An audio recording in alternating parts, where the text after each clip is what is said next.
Nyakoro mogiro kamano kuom yiero Mugi TV ne weche manyien chenro mar migago mag weche ma wamiyo pek.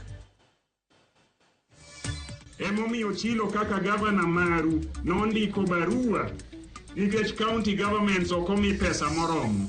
Mai barupe no ogose imo wacho ni Sibuoche nyaka bed gi chiro. Ywaruok chal ma okwako chenro mar gero chiro ma Sibuoche kakoro gavana ma Migori Ochila Yako osidho kendo gedo mare mana juma achiel bang' ka jaod bura ma Uriri Mark Nyamita nyocha osidho gedo no. Ng'at ma ichulo ama ng'at ma chung' kaka fault witness ni mondo thir kambini. Adwa ng'isi ni okigori gi wuon kampuni ni, okigori gi population manikani, igori gi development mar gweng'i ni wuon. Tije kambi mar Amlight Resources Company manena rieda obago ng'anyo mar kwedo kang' mar loro kambi no matayo chenro mag kunyo mula. To mae bro konyowa nikech cases ng'eny, especially e Homa Bay wan gi gimiluongo ni triple threat. Gender based violence en achiel kuomgi. Gi wach lwende mag kit chwech e kaunti ma Bay yudo mijing'o bang' riwruok mar Gender Violence Recovery Center gero kar reso kendo timo ocho ne jogo mani kod pek e lwenje mag kit chwech.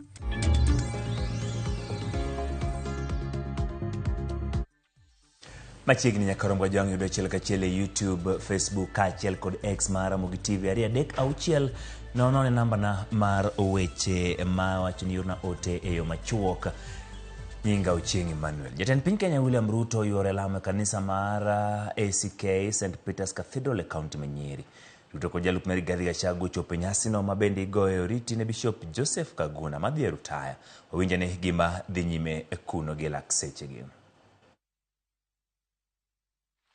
Kwa sababu mnajua urafiki iko na bei. Na sio bei kidogo. You have to make sacrifices for friends. Na mimi nataka nikushukuru askofu na nitambue kazi kubwa uliofanya kama askofu hapa Nyeri, kama kiongozi katika taifa letu la Kenya. Tumeambiwa wewe umekuwa dean ya maaskofu wa kanisa letu la ACK na vile vile umekuwa mshauri kwa viongozi wengi vile Deputy President amesema. You've been a great mentor, a great supporter of many leaders whom you have supported through prayer, advice, mentorship. Na ndio sababu sote tumekusanyana hapa, mimi nikiwa kati ya watu waliofaidika na urafiki wako as a friend. Kwa hivyo tumekuja hapa kama marafiki kukuenzi, kukushukuru, kukuombea katika safari hii wakati unaenda katika majukumu mengine mkiwa umemaliza kazi ya uaskofu. Najua ya kwamba kuna sehemu kubwa bado utachangia katika kanisa letu, katika taifa letu, both as a Christian leader and as a Christian and as a leader in the Republic of Kenya.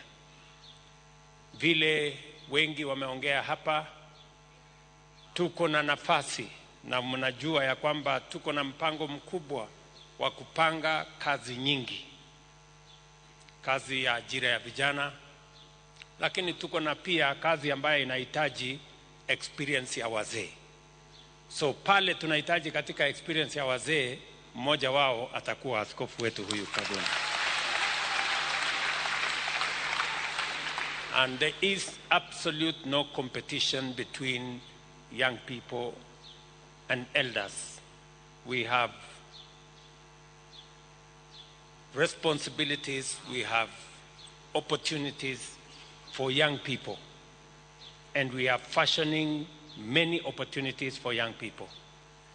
But we also have a place for the wisdom and experience of elders to support us as a nation as we move into the future. And therefore, I welcome you, my brother, Bishop Kaguna, to be part of the elders and leaders with great wisdom and experience in the Republic of Kenya to support our society and to support our nation and to work with us in the journey towards a great future for our nation. Nataka nishukuru kanisa kupitia kwa askofu mkuu kwa majukumu mengi mnayofanya pamoja na sisi na ushirikiano wenu katika mambo ya uongozi katika taifa letu. Sisi na nyinyi ni washirika in the service of the people, the society and the Republic of Kenya. Na katika ushirikiano huo nimeona kujitolea na nimeona uzalendo wa viongozi wetu wa dini katika kushughulika na vile uongozi wa Kenya inafaa kwenda mbele. You pray for us, you pray for our leaders, you stand with us even when the nation is in difficult times. You step forward to stand with the nation, to pray for the nation, provide guidance, provide mentorship to all of us and to many leaders. And we sincerely appreciate the role you play. I want to assure you that we will continue to partner, to work with you as we grow our nation and as we journey together into the future as a people.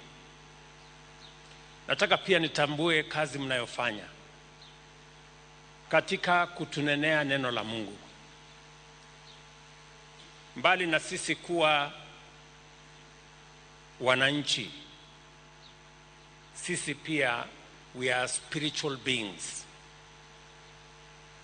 Na wakati mwingi kuna kazi tunaweza kufanya kama serikali na tunatumia uwezo wa serikali. Lakini kuna kazi ingine inahitaji uwezo kuzidi ya serikali na inahitaji Mungu mwenyewe aweze kutusaidia.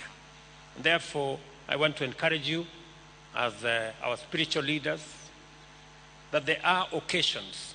I have been personally to situations in many parts of Kenya and in other areas where you can see that what we have is not even a development problem. Sometimes we have a spiritual problem that undermines development. Sehemu zingine, and I want to encourage the church, and I want to thank the Archbishop. Walinifuta kando hapo nyuma wakaniambia tunataka kuongea mambo ya kule North Rift, sehemu ya Tiati, sehemu hiyo. Ya koromo gimano kanyarit jatend piny Kenya William Ruto kabende twako jogo moyoro e alam e kanisa mar Anglican mano ma St. Peter's Cathedral mantiere county ma Nyeri. Keneno kanyo kotwake weche ma opogore ma dhi nyime pacho kae dito kod weche mag osiep to kod chendo mantiere kanyo. En kod jalupne Rigathi Gachagua bende ogeno ni kata koseloso kata biro loso gichopo e nyasi no ma bende igoyo rit ne Bishop Joseph Kaguna mar kanisa mar Anglican ma bende gie sani dhi e rutaya kamowuokeno. En jatend piny Kenya William Ruto katwak report motenore kod mano nyakwaro Mugajwangi biro yudo e weche manyien mabiro. Kawadhi nyime en ni mbalariany ma Kenyatta bago nyasi mar apar ne jopuonjre 11 manyocha wito ngimagi masira mar apaya e gweng' ma Maungu dwe mokalo. Nyasi no ywere gi mino jalup jatend Kenya Laktar Dorcas Rigathi kod jatend migawo masomo Ezekiel Mashogwa. Winja ne bende kaka chendo makamano dhi nyime achiel kachiel ka winjo gik magiwacho. Nothing. But there was a mother in the evening who would call us and pray with us and tell us. Nya kwaramogi hewa ng'iyo kaka tudruok marwa chal kod gigo matimore gwenge mag mbalariany ma KU kata kamano ok gin mano makare. Obedo koyudo tudruok no kendo e yo moro mane kare.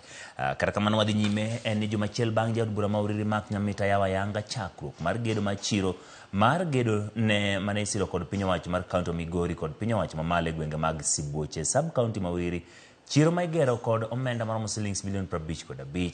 Gavana wa Migori Ochila Yako bende ne oyawo yanga gedo mar chiro no ka itene kod kontrakta mar gero chiro kod jotelo mamoko. Ochilo nowacho ni chiro ma Sibuoche en achiel kuom chirni 10 mano mi kaunti ma Migori bang' ka ondiko barua mar piny owacho barua ne piny owacho mamalo kendo kaka jaod bura ma Oriri nyalo wacho ni en ema okelo chiro. Gavana ma Migori ne wacho ni chike ma pacho ka oketo chenro mar ohala duto e lwet piny owacho mar kaunti to ok jaod bura. Chiro ne oten kod jotelo mamoko moting'o MC ma Central Kanyamkago Ward Eunice Odi mane wacho ni weche chiro nitiere e lwet counties. Juma achiel ma okalo, Gavana Migori ne oyawo gedo mar chiche wa Mara Nene sub-county ma Wendo kod Rio Sire sub-county Marongo.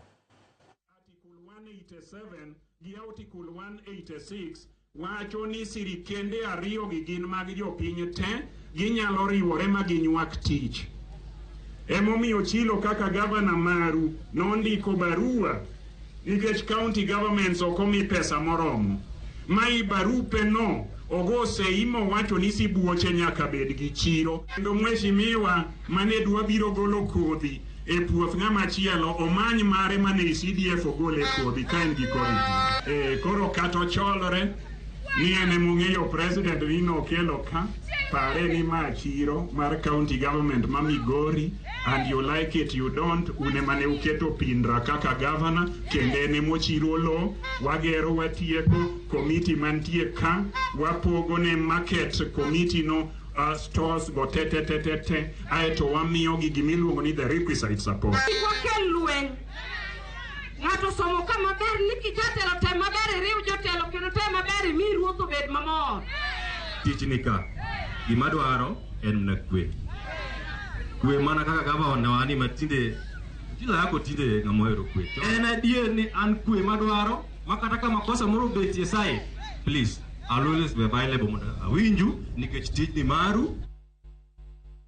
Kawuok Migori wadhi e county ma Siaya. Jotije mag kambi kunyo mula Amlight Resources mayudore e sub-county mar Rarieda ne obago ng'anyo mamuol ka gikwedo chik mar doho mar loro kar tijgi. Ma bang' ka riwruog saga mar Rarieda Artisanal Miners Savings and Credit Cooperative Society nyocha yudo puoth mar doho madwaro ni ochungi chenro mag kunyo mula mani North Ramba sub-location. Kane loso gi jofwambe kar tijgi molor ne jotijego kotelni kod Eunice Oluoch yango ni gidwaro mondo wito oko chik mar doho mawacho ni kar tijgi ok opuodhi kendo ket ngimagi kaka mabende koro keto ngimagi kama rach ni ok en adiera. Jotijego yango ni kambi no osekonyogi kod miyo gi tije ka koro gikwayo piny owacho mondo odonjre wachno mondo yawonegi kar tijgi ka burano biro winj tarik 22 dwe mar Ang'wen higani mondo miyo gol ne ng'eto.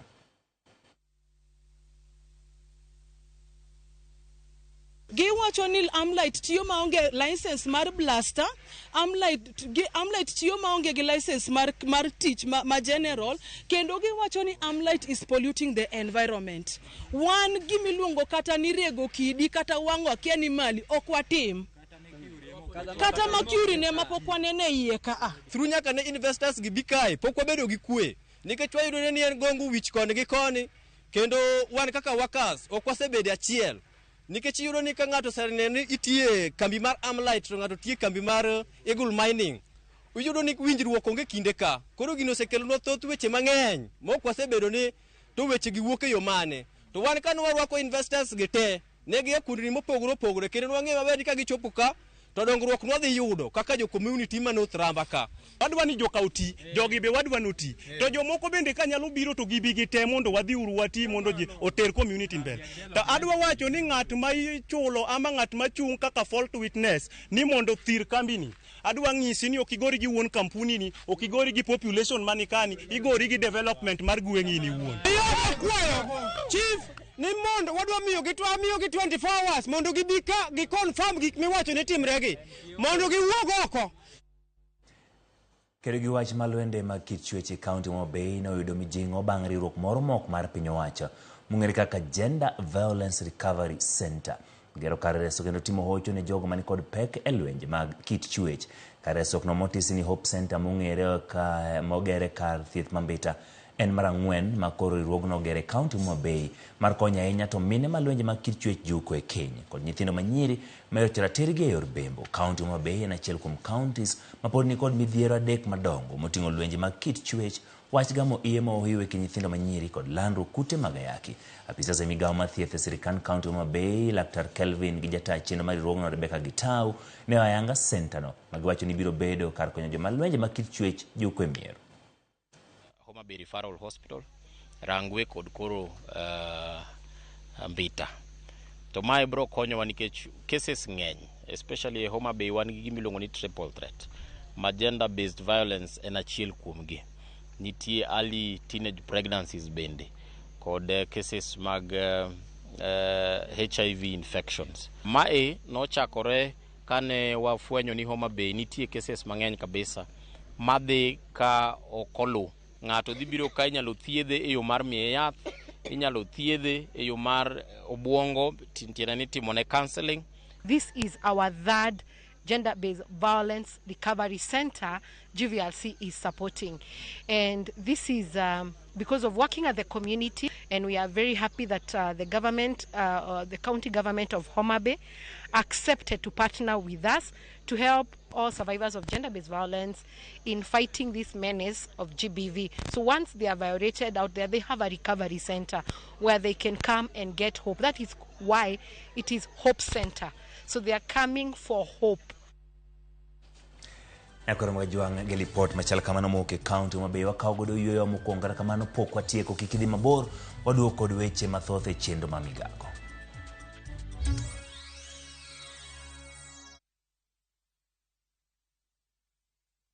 Mimi nataka uwakishe moto, nataka uende ukaharibu kabisa. Yani dismantle. Familia ya mzee Job imetawaliwa na chuki, migawanyiko na siri. Kuna story nazisikia hapa mtaani. Story gani? Bintiye Job hasikila mwadhini wala lamteka maji msikitini. Jackson atakupa nini wewe? Yeye mwenyewe yule hana mbele wala nyuma. Utanifungia mpaka lini? Mvutano kati ya mzee Maarifa na mzee Job utafikia wapi? Ushatandikwa. Jackson naye asongwa na mawazo chungu nzima. Kisa kama mapenzi hapa hapo. Ndio nyinyi wakusema love is blind. Yako love is blunder. Niko na big money. Sasa wataniita Big Daddy. Tazama kipindi hiki cha Hila kwenye View sasa. Hila.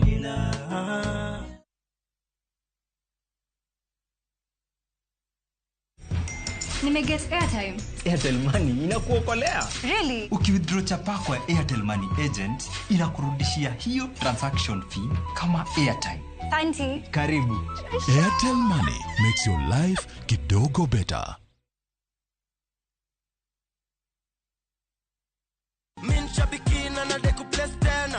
Nilianza kucheza Shabik 3 weeks ago. Tunaona kwa TV watu wakicheza, naona watu wanakuja huku wanainua check vile mimi nimeinua saa hii.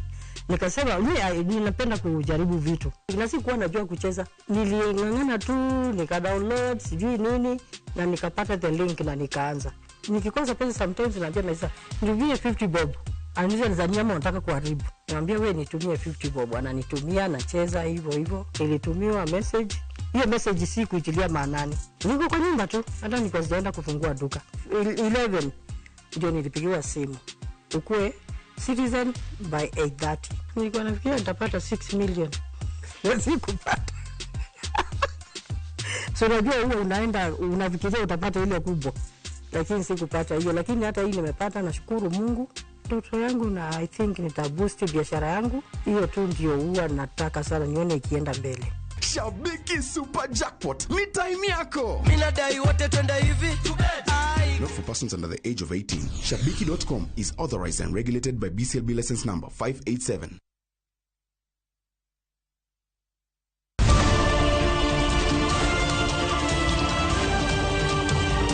Piny koru torugi mage. Weche manyien. To chuny mbaka en nyiero, ywak kod muodo lak. Matwak kod duond jopiny. Nyakoro Mugia jong machiegni neno weche manyien. Ma en Rupiny kod mbaka oromo. Ramogi TV.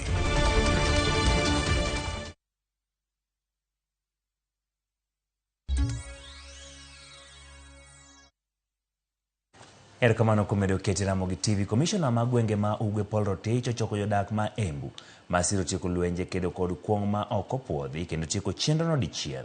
Kane oloso apise ma Embu, Commissioner wacho ni sir ma jochiwo arita, jotelo kaachiel kod jodak dwarore e kedo kod kuong ma oko puodhi Omedo ni kong'o moko puodhi kod yedhe mamero ji e gwengego biro ketho ngima mabiro ne rowere.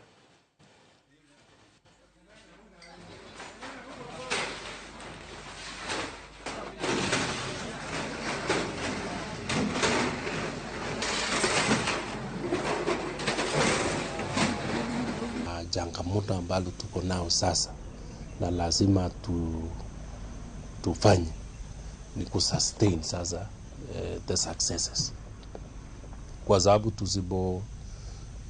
tusiboshikilia mahali tumefika ama tu relax kidogo hivi, tutarudi pale pale na hatutakuwa tumeachieve ile objective ambayo tunataka kufikia.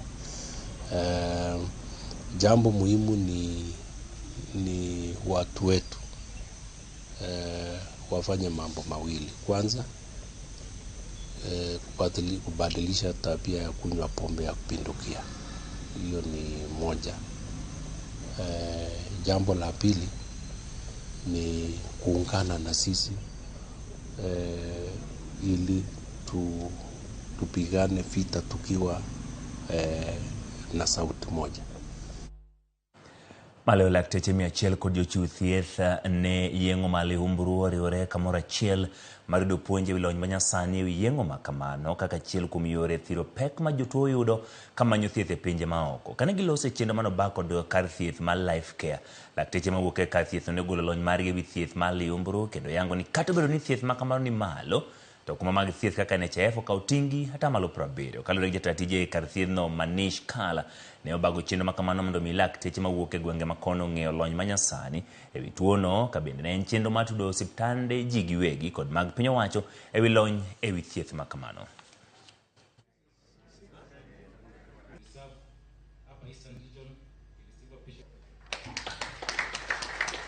We have started doing endoscopic spine surgeries, minimum invasive spine surgeries under local anesthesia, scoliosis and kyphotic deformity surgeries, which was not available in the country. Now we are doing it here because bringing the cutting edge technology nearly. Also, we are, as an individual, I have also started doing the ankle replacement surgeries, and we are doing the elbow replacement surgeries and shoulder replacement surgery widely. Yeah, cost-wise, it is a little bit higher cost than the previous surgeries, definitely, because this is the higher advanced technologies.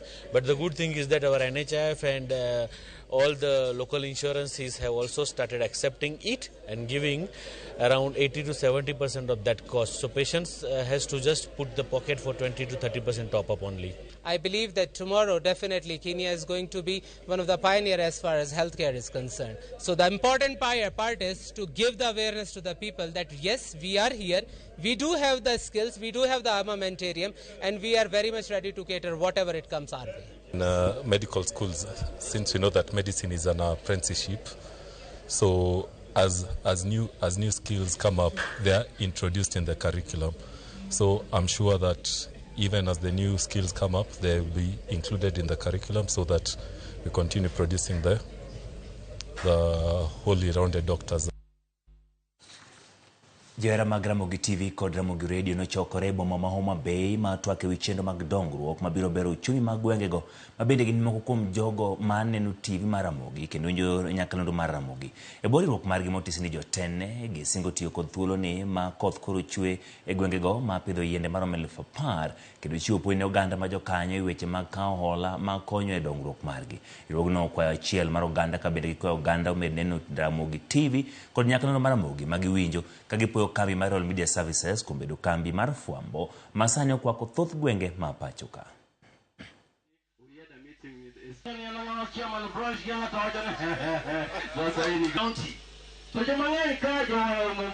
Inyalo bedo jawinjo mago simu e radio, inyalo bedo jawinjo mabe winjo ka winjo to bet ga betie ot, inyalo bedo ni jawinjo to bende intiere group ka waduto anyalo wacho ni mondo mi wabi together mondo mi welfare ni endo bed ma strong. To kan machake ayudo ka jomoko ntie manose chake tido ka gino osiepe moko mano chokre matin moneno ni gini ok tem wabeda oyae kama wabede gimoro manyalo konyo nyakwa Ramogi. Ramogi Radio okelo wa kanyakla kaka jowinjo mage kendo waloso riwruok kaka jo fans mag Ramogi mondo watim dongruok e kindwa wawegi branches magwa duto te. Wan kod Mombasa branch, Nairobi branch, Kisumu branch, Siaya branch, Migori branch, Kisumu diaspora branch. Kawuono waluongo josaga mapuonjo wa weche mag kungo kod ola. Sewinjo ka SG owuoyo. Gik ma SG owacho kanyal nuoyo. Anyalo mna medo ni jothuro gig maduong' kaka makruok kanyakla. Kikaw ywech iriwo, kituro ywejno kama to konyal tur. To ka en keda achiel to tur mayum. Waseneno ka nitie dongruok mosebedo nikech seche ma gimoro timo member to wakaw nonro ni matu. Winjo kanyo ni onge gima ber kata maduong' moloyo kaka makruok kanyakla. Koth mapek mosebedo kaburore pacho kama ngima medo kelo lal modhuro ne oganda. Riwruok mar jo Red Cross yango ni sani ji 5 ngimagi oselal kama oganda paro oseyudo hinyruok mopogore opogore. Kendo familia moingo gana 4 osedar e miechgi nikech oula mikelo kod koth mapek. Millicent Adhiambo miyo waler. E kaunti ma Kisumu, e sub kaunti ma Nyakach, ma omiere 100, sani pi opong'o kendo thoth jodak oseweyo mieregi kadar manyo kar jot e kinde ma gigeno yudo resruok. Kaunti ma Tana River bende sani midhiero mar oula weyo ka jodak dar kamanyo kuonde ma ginyalo jote bang' mieregi kaachiel kod tesendo bila makono pi pong'o gino mani ochuno jo Red Cross mondo chopo resgi. We need to upscale the level of intervention to now settling people higher rather than moving people higher. That is the gospel we are preaching. Kaluore ni oula makama en gima osebedo ka thung'o kaunti no kinde ka kinde. Jotelo jiwo jodak makono mondo koro beda kicha mar geng'o masira mora mora minyalo kel kod oula. 2018-2019 we lost 12 people. In the floods of El Nino we lost 21 people. Now we have had, at the onset of the rains, we've lost two people who are caught up unaware. Floods are passing and then they were not prepared that floods would pass here. And they were caught up. So there are many people who have been caught up in those situations. What we are appealing to the people now is not for them to wait. They should not wait until they succumb to the floods. The rivers are swelling. We've been disrupted, like he said, on the roads. Up to now, we are managing it. So today, I want to assure our members, like His Excellency the Governor said, that in Tana River County, we are ready. E county ma Nairobi kod alworane, bende kodh noseweyo ka jodak ok nyal chopo kuondegi magidakie. Jodak mawuok Syokimau e kaunti ma Machakos yango ni yoregi sani ok lure nikech koth machwe piny maru. Jowuoth matiyo gi yore kaka Kiungani, airport kod Mwananchi yango ni kata kaka gichope miechgi onge nikech yorego okethore mokalo kendo koro gikwayo kony mapiyo. Gari inasimama huko bali tabeba vitu kutoka huko mpaka huko. Tena iko na matope, hakuna mahali unaweza pitia. Naomba mwenye amepewa hii barabara atengeneze kwa haraka ndio tupate barabara nzuri mahali tunaweza pitia. Nyakasani jo Red Cross yango ni oganda mar Homa Beach osewito ngimagi. Jogo moseinyore romo gana 1398 ka jogo moulo osedaro gin gana 4363 nyaka ne koth chakre. Millicent Adhiambo, Ramogi TV. Piny Iran wachore ni weyo masinde mafuyo ma kamera kod gige lweny maketo thoth miluongo ni missiles e lwasi ma piny Israel. Mosekelo luor ni Israel inyalo monji kod piny Iran. Ma itilo mokwongo ma pinje manenore kaka jowasiugo chako rakore e kinde ma lweny margi mosebedo kadhi nyime kuom higni 2 kokalo e yor apanda. Kakuma jolweny piny Israel lero ni pinje mamoko ng'waso gige lweny mag missiles maromo 300 e lwasi mar Israel. Israel bende yango ni onge lal mathoth moseneno, kata kamano ojo pinyno mondo obed akicha. Israel omoyie piny ni ok nogo chonge piny kalore kod monj ma piny Syria manoyo ka ji 7 ne wito ngimagi koting'o nyaka komanda mar lweny.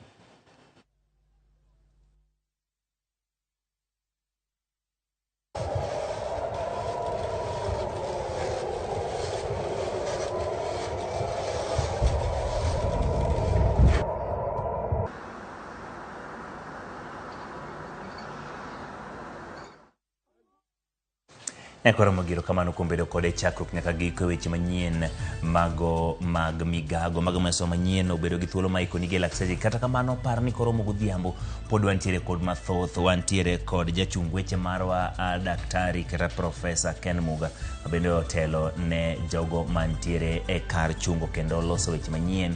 Koro mosa achiel mar odhiambo ibiro chak yudo weche manyien. Nyinga Ochieng Emmanuel.